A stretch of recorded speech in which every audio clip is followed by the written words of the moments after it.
جی ناظرین، بریک کے بعد ایک بار پھر آپ کو خوش آمدید کہتے ہیں۔ سینیٹر ڈاکٹر بابر اعوان صاحب سے ہماری گفتگو کا سلسلہ جاری ہے، اور آپ نے ذکر کیا تھا کہ کچھ ہوائی وزیر ہوتے ہیں جو درباری بھی شاید بن جاتے ہیں، جو حکومت کے ساتھ دیتے ہیں اور پھر بعد میں دوسرے لوگ کام آتے ہیں۔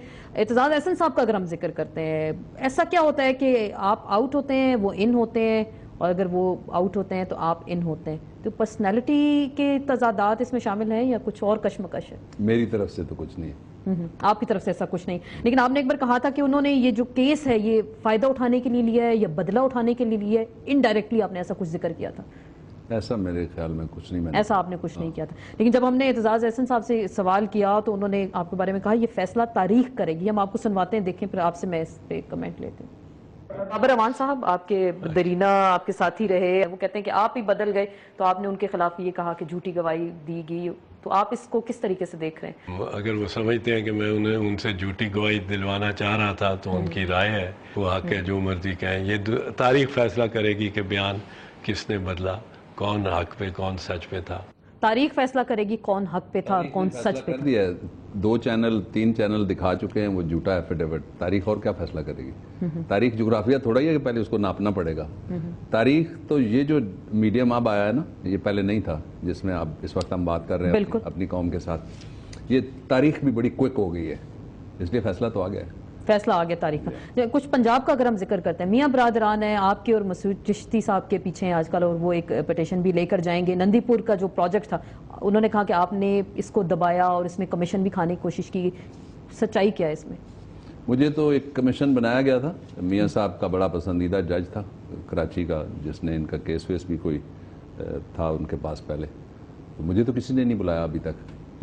آپ کو نہیں وہ، لیکن الزام لگاتے ہیں پنجاب جو بجلی سے محروم ہوا اس کے ذمہ دار آپ ہیں۔ پنجاب جو بجلی سے محروم ہوا اس کا ذمہ دار میں ہوں۔ 500 میگا واٹ کی جو تو سومناتھ کے مندر کے بارے میں کیا خیال ہے؟ وہ بھی میں نے توڑا تھا۔ چلیں، بڑی اہم بات آپ نے کی۔ وکلا برادری کا اگر ہم ذکر کرتے ہیں، آج کے جو حالات ہیں، آدھی وکلا برادری ایک طرف ہے، دوسری کچھ چیف جسٹس کے ساتھ ہیں، کچھ کہتے ہیں ہم سپریم کورٹ کا ساتھ دیں گے، شخصیت کا ساتھ نہیں دیں گے، تو آپ اس حالات میں کیا کہتے ہیں جو پیپلز پارٹی کے ساتھ حالات ہیں؟ میں سپریم کورٹ کے ساتھ ہوں، شخصیات کے ساتھ ایز اے انسٹیٹیوشن پہلے بھی رہا ہوں، اب بھی شخصیات آتی جاتی رہتی ہیں نا۔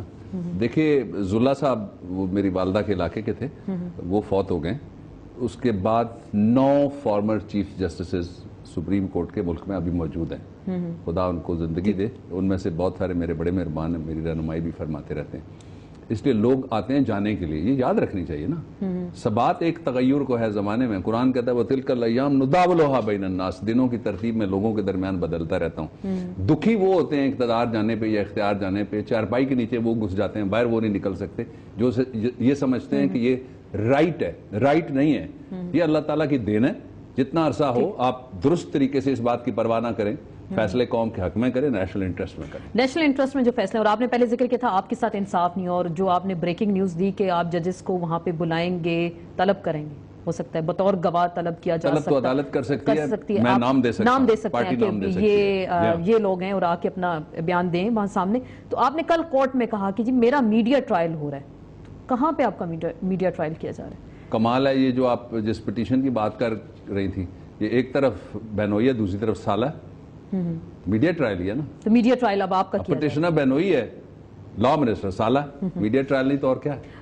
میڈیا ٹرائل کا چلیں ہم ذکر کریں، اور آپ توہین عدالت کے قانون کے تحت آپ کو شاید انصاف نہیں ملا، تو اس قانون کے بارے میں آج کل ہم ایسا سن رہے ہیں کہ حکومت اس کو تبدیل کرنے جا رہی ہے، یہ اس قانون کو ختم ہی ہو جانا چاہیے، اگر یہ ہونا چاہیے یا نہیں ہونا چاہیے، اس کو رہنا چاہیے، کیونکہ آپ تو شاید ڈسے ہوئے ہیں نا اس کے ابھی تک۔ دیکھیں یہ قانون ہے نہیں سرے سے، اور یہ بات اٹارنی جنرل نے کہی ہے بارہا، اور باقی بے شمار وکلا کا یہ خیال ہے کہ یہ قانون نہیں ہے۔ میں نے سب سے پہلے یہ بات کہی تھی، میرے پاس مسلم لیگ نون کے دوست تھے جن کا مقدمہ تھا، سردار نسیم ایم پی اے صاحب کا میں وکیل تھا، چودھری تنویر صاحب کا میں وکیل تھا، ایک دوسری مسلم لیگ کاف میں چلے گئے شہباز گوشی صاحب، ان کا میں وکیل تھا، اختر محمود ایڈوکیٹ صاحب ایم پی اے تھے، ان کا میں وہ سارے تھے جنہوں نے سپریم کورٹ پہ چڑھائی کی۔ جی میں اپیل میں وکیل تھا۔ میں نے وہاں یہ پوائنٹ جسٹس رمدے کے بینچ میں لیا تھا کہ قانون کون سا ہے جس کے تحت آپ نے ان کو سزا دی ہے، قانون بتا دیجئے۔ 76 ریپیل ہو گیا 2003 میں، اور 2003 میں جنرل مشرف کا ایکٹ آ گیا، بالکل آ گیا۔ اچھا اب 2 چیزیں ذرا دیکھ لیجئے گا، غور کرنے والی ہیں۔ پہلا یہ ہے کہ جس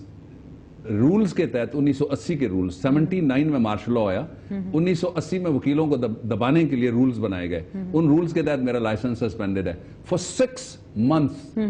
ٹھیک ہے, ایک بات یہ ہو گئی. دوسرا 2003 جس میں مجھے چارج کیا گیا ہے یا جس میں باقی بھی مقدمات چل رہے ہیں, اب اس میں جو پرلطف بات ہے وہ میں آپ کو بتا دیتا ہوں. یہ مقدمات جو آج بن رہے ہیں سارے 2012 والے چل رہے ہیں نا, پچھلے سال والے کدھر ہیں؟ میں نے ایل ایف او لگایا تھا, ایل ایف او والا مقدمہ کدھر ہے؟ میں نے پی سی او دیا تھا اس قوم کو, پی سی او والا مقدمہ کدھر ہے جس کے اوپر ان کو سنا نہیں جا رہا؟ دیکھیے سننے کا ایک طریقہ ہے, اور یہ بھی ہو سکتا ہے, میں غور کر رہا ہوں اس بات پہ بھی کہ جو میرا کیس دوسرا نہیں لگایا جا رہا, میں کسی کے خلاف توہین عدالت کی پٹیشن فائل کرنے کے لیے میں تیاری کر رہا ہوں اور مشورے کر رہا ہوں. میں نے 2 فارمر چیف جسٹس سے بھی مشورے کیے ہیں. کیسز لگتے ہیں, پروپرائٹی یہ کہتی ہے کہ کیسز لگیں باری سے. ایک آدمی آتا ہے, اس کا مقدمہ ہے, ایک ہی مقدمہ ہے, آپ چھوڑ دیجئے توہین عدالت کو, چوری کا مقدمہ ہے, آپ چھوڑ دیجئے چوری کو, اکشوفے کا مقدمہ ہے, کسی دکان کو خالی کرانے کا مقدمہ ہے. تو پہلے آپ 2001 والا سنیں گے یا پہلے 2012 والا آپ سنیں گے؟